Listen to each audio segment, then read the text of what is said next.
Assalamualaikum warahmatullahi wabarakatuh. Baiklah, hari ini kita akan masuk materi pertemuan 11 yang berjudul Jejaringan Pemerintahan Global. Jaringan pemerintah global ini adalah salah satu submateri dari mata kuliah perbandingan pemerintahan. Kenapa kita jadikan materi jaringan pemerintah global ini? Karena ini sangat penting sekali, di mana posisi negara kita Indonesia dalam pergaulan kawasan global.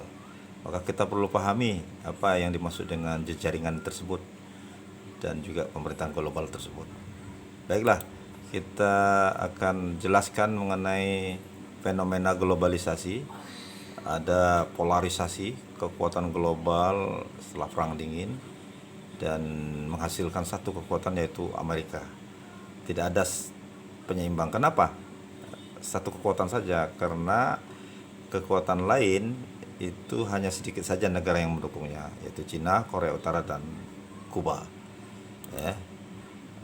Nah, Indonesia bagaimana posisinya? Indonesia posisinya sebagai negara yang terbuka, ya. Jadi tidak memihak satu blok. Dia terbuka secara politik, ekonomi, dan juga punya isu nasional domestik yang itu juga bisa melebar ke kawasan isu global. Contoh adalah isu jaringan gerakan Islam transnasional yang banyak ada di Indonesia, yang memiliki jaringan internasional seperti Hizbut Tahrir, ya, dia pusatnya itu di Yordania, kemudian Ikhwanul Muslimin pusatnya itu di Mesir, dan di Indonesia juga punya cabang, begitu pula Salafi, begitu pula Jamaah Tabligh dan lain sebagainya. Kemudian secara langsung dan tidak langsung itu bersinggungan dengan isu-isu regional global. Ini diantaranya, ya. Terus kemudian kita akan coba untuk membahas mengenai apa itu jaringan. Dalam bahasa Indonesia, jaringan itu pola hubungan, ya, secara fungsional antara komponen-komponen yang diarahkan untuk mencapai tujuan bersama. Di jejaringan itu pola hubungan, ya, di antara banyak negara-negara itu dia berhubungan yang mempunyai satu tujuan. Nah, satu tujuan. Apa itu? Tujuannya adalah pemerintah global. Apa itu? Yaitu gerakan penyatuan pelaku-pelaku politik lintas negara yang bertujuan mencari solusi bagi permasalahan yang dialami berbagai negara. Jadi berbagai negara berkumpul sama-sama memikirkan bagaimana perdamaian dunia, bagaimana saling membantu antara negara satu negara lain. Nah, di situ tiap-tiap negara ikut ambil bagian. Nah, Indonesia posisinya di mana? Letaknya di mana? Nah, itu. Jadi apakah sebagai pemikir, atau sebagai cuman pengikut saja, atau mungkin sebagai konseptor di dalamnya, sehingga jadi pelaku penting di dalamnya. Itu. Nah, bisa disimpulkan jaringan pemerintah global itu adalah pola hubungan secara fungsional di antara komponen gerakan pernyataan pelaku politik lintas negara. Tujuannya adalah untuk solusi permasalahan dialami berbagai negara. Saat ini kita punya berbagai macam permasalahan negara, yaitu corona saat ini, virus corona ini juga permasalahan negara-negara di dunia.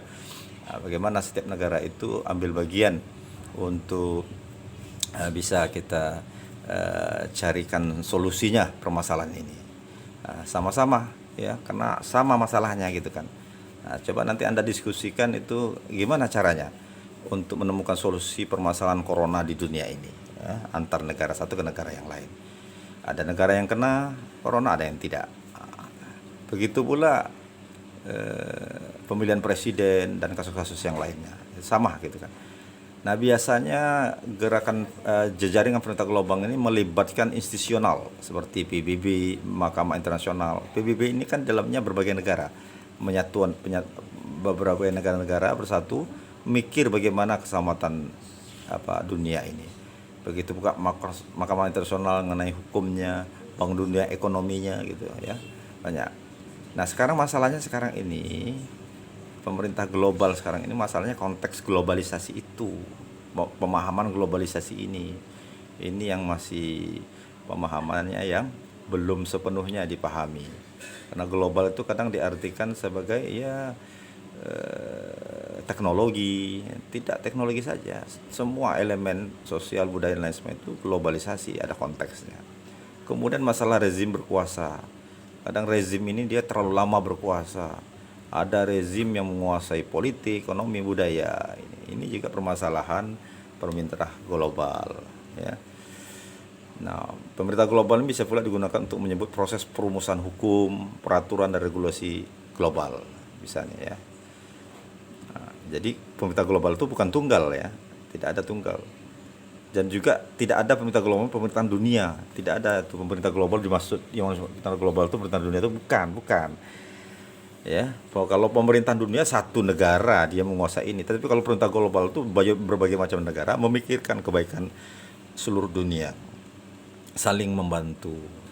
Ada perbedaan, ada kesamaan, dihargai kesamaan dan harga itu. Gitu. Nah, meskipun hubungan politik global saat ini tak terintegrasi, hubungan antar berbagai rezim pemerintah global masih penting. Ya, pemerintah global masih penting walaupun tak terintegrasi secara hubungan politiknya, tetapi secara pemerintah globalnya masih penting. Ya.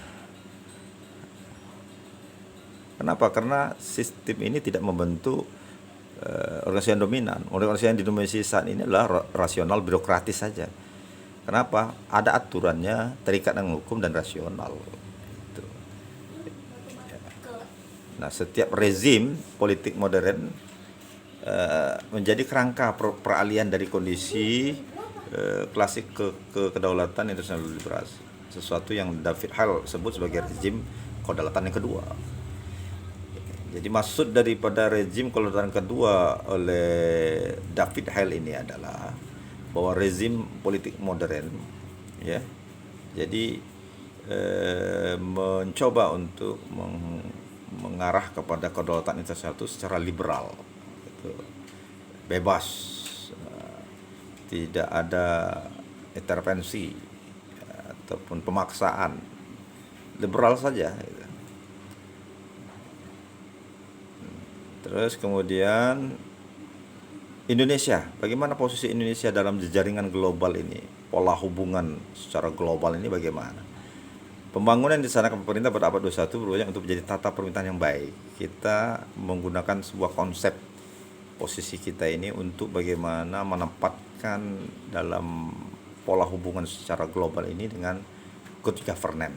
Nah, itu nanti kita jelaskan di pertemuan 12 nanti mengenai good governance. Yang jelas intinya dari good governance itu adalah bagaimana membuat pemerintahan akuntabel, bagaimana membuat pemerintahan yang cakap, yang efektif, efisien, bagaimana pemerintahan yang bisa mengubah karakteristik dan cara kerja institusi negara dan pemerintah menjadi yang lebih baik. Ya, ini, ya mungkin di sini yang paling penting saya kira yang perlu kita pahami. Ya.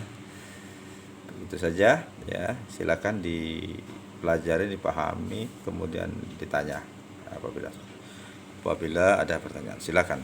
Assalamualaikum warahmatullahi wabarakatuh.